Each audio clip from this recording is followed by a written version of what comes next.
Welcome to the program, everyone. I'm Christiana Manpour in London. The United States and the United Nations are strongly condemning the violence that's erupted in Nigeria. And these are some of the latest images: smoke billowing into the sky amid reports of a prison in Lagos being set ablaze. It comes after security forces opened fire at a peaceful demonstration against police brutality on Tuesday.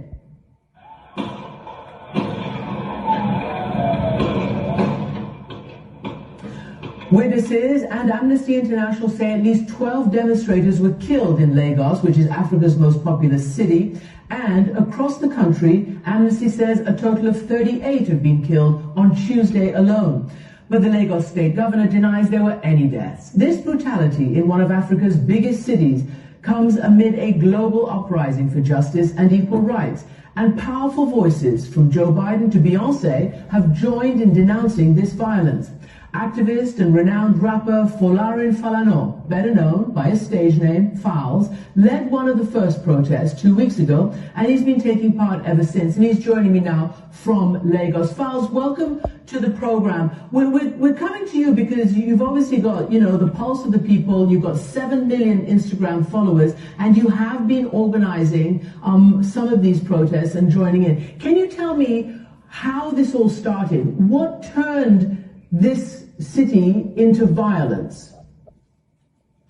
Wow, it's really crazy for everyone out here. It's a horrible time. And if this was yesterday, I probably wouldn't have been able to take this call because I was extremely distraught. It was a horrible incident. But it started probably about 2 weeks ago, roughly about 2 weeks ago, on the 8th of October. Myself and another artist named Runtown, we had shared on our Twitter and Instagram pages that we were going to do a walk, just a march, a peaceful protest against all forms of police brutality, all forms of police misconduct in general. And we did that with the hashtag EndSars. The hashtag was already in existence. This is something that was already a big thing on social media, but no one had actually gone ahead to do a physical protest. So we decided to take that extra step. So we went out on the 8th. I think it was a Tuesday. We went out and probably we're expecting maybe around about 50, 100 people, but probably got around about 2,000 people or so that came out on that very day, and it was huge. We did a march to a police station which has some high-ranking officers here in Lagos, and we handed in a petition just saying that the youth, as a group, were very, very unhappy with the way things were going, and we were really furious about police brutality, police harassment, police extortion, and enough is enough. Basically, everyone was standing up. Everyone was lending their voice to this particular cause. So from that day up until now,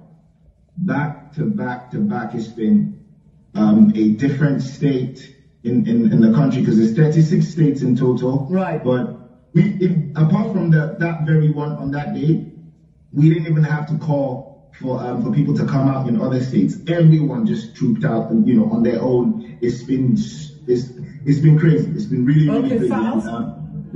Yeah. Let me just interrupt you a bit, because I just want to ask you so that our viewers are clear. EndSars is the hashtag, and it's the movement. SARS, for everybody to understand, is a special police unit, right? It's the special anti-robbery squad. What is it about them? And apparently they're not in uniform, they're plain clothes, and for years you have been protesting against them. What is it that you're actually protesting? What do they do? It's all forms of violence. It's all forms of brutality, and the offenses that they're supposed to be protecting us against is pretty much the offenses they end up committing. The SARS stands for State Anti-Robbery Squad, but they're committing the armed robbery, because we hear about numerous cases where they stop young people just because you look fresh, just because you look young and you look like you're making a lot of money. They'll stop you, they'll harass you, they'll go through your phone, and sometimes they search for messages from your bank, for example, so they can see your bank account balance. And when they do that, they drive you to an ATM, get you to withdraw money, and before they let you go, if they can't get money off you, they lock you up. We hear about several cases where they locked people up and those people disappeared because they were eventually killed. So it's really crazy. If you're not as lucky when you encounter them, they could shoot you on the spot. It's all forms of violence. They beat people up. They torture people. They murder. They commit armed robbery. It's everything. It's everything. And there have been so many cases. Let me just ask you a question. Let me ask you a question, because you're right. This has been going on since about 2017. Now, as you know, the state governor in Lagos has denied that there were any deaths, although despite video, despite Amnesty International and eyewitnesses, the Nigerian military, or at least a wing of it, the army has said is fake news, and they don't believe it. But here's what your president has said, because to an extent he says that he's heard you, and these forces should have been off the street, he says. Can we just play a little bit from his speech? The disbanding of SARS is only the first step in our commitment to extensive police reform in order to ensure that the primary duty of the police and other law enforcement agencies remains the protection of lives. Falz, what do you make of that, and how much stock do you put in the pledges for police reform? It's infuriating, it's annoying, it's frustrating. And I think that's exactly how everyone's feeling, because they've been reforming the police for the longest time, but we've never actually seen actual action. And they said, I was about to say, since 2017, they've been announcing that the SARS unit has been disbanded. They announced in 2017, announced in 2018, announced in 2019, now in 2020. After we started these protests, they announced again, and in the same breath, announced that they were replacing that unit with a new unit called the Special Weapons and Tactics Unit. And it's just, they just think we're stupid, because you're literally just renaming this unit and expecting us to say, oh yeah, wow, that's great. Can I ask you something? It's insensitive. I want to ask you what you're demanding, but first I want to ask you, because you alluded to, the stressful situation and the lack of safety. There are a lot of young people who we've reached out to, a lot of people who are very upset and very, like you, but didn't want to appear on camera because they're afraid for their lives. Are you afraid for your own safety? I'm not afraid for my life. I'm not afraid for my life, because where we are right now, I feel like I could easily die by anything else anyway. There's a sheer, I don't even know where to start from. We have non-existent healthcare, for example. We have a seriously high level of poverty. There's unemployment. We're in a critical state because of how much corruption and just mismanagement of funds that we continue to see on a daily basis. So if I don't come out to sort of complain about the state of things, I could sit down and I could have an accident on my way to work or something, and I could die as a result of that, because the state of the healthcare is nothing to write home about. We don't even have proper hospitals. Our hospitals aren't well equipped. People have to travel abroad to get proper healthcare, and every Nigerian, and we keep on saying this, every single Nigerian is one sickness away from passing away. So what kind of life am I living anyway? Like, why should I be afraid of dying? I'm gonna die anyway, so what's the point?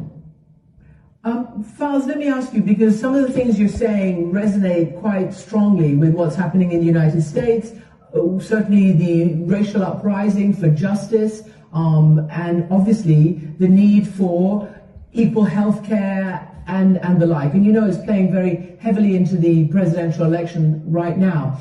I guess I want to ask you whether you feel a sense of solidarity coming from the US and other places where politicians, government leaders, and singers, artists, rap artists are basically, saying that they're supporting you. Do you feel a sense of solidarity?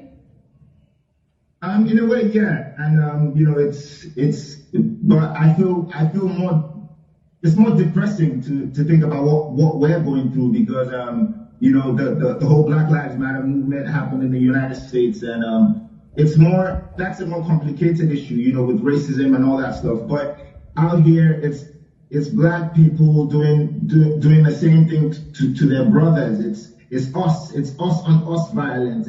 It's even more depressing to think about. So it's a really, really terrible state that we're in right now. And there was a horrible massacre that went on Tuesday, and as a result, everywhere is up in flames. There's looting, there's shooting. It's a chaotic state right now. I don't even know where we're going from here. And Falz, I mean, you know, we always have to remind everybody, you know, you're talking about the biggest city in Africa. It's Nigeria's commercial capital, and this is a very rich country. It's had a hugely significant economy. Do you think the government will pay attention, and what precisely are you demanding to end this situation now? The government has to pay attention. All we're asking for is not to be killed. All we're asking for is not to be extorted. All we're asking for is not to be robbed by the officers that are supposed to be protecting our lives and property. All we're asking for is not to be raped. All we're asking for is not to be beaten up. I don't think it's too much to ask. There's so much evil that these officers are perpetrating, you know, under the police, in the police uniform. And all we're asking is that this stops. We've continued to protest against this for about 2 weeks straight, and the government has just continued to drag its feet.